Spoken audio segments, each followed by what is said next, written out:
MVL యువ జ్యోతి శ్రోతలకు నమస్సులు. భలే చక్కటి మాట కదూ. కల సాకారం చేసుకోగలగటం. నిన్న స్వప్నం నేడు సత్యం. ఎంవీఎల్ మాస్టర్ రచించిన నవల 2వ భాగం వినండి. కాలేజీలో ఎలక్షన్లు జరుగుతున్నాయి. ప్రెసిడెంట్ పోస్టుకి పోటీ లేదు. అందువల్ల విద్యార్థులంతా వైస్ ప్రెసిడెంట్, సెక్రటరీ ఎన్నికల మీద దృష్టి కేంద్రీకరించారు.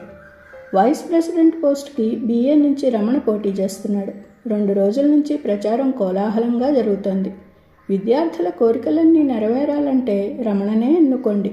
విద్యార్థులందరికీ సరియైన ప్రతినిధి గోపాల్నే ఎన్నుకోండి. ఎలక్షన్ రేపనగా ప్రచారం ఉధృత రూపం దాల్చింది.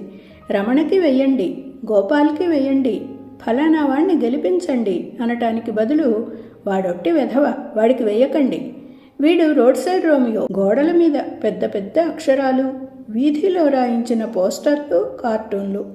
కాలేజీకి పంచాయతీ ఎన్నికల స్థాయి వచ్చేసింది. మరి మన కథానాయకుడు రమణ ఎన్నికల్లో గెలుపు సాధించాడా లేదా?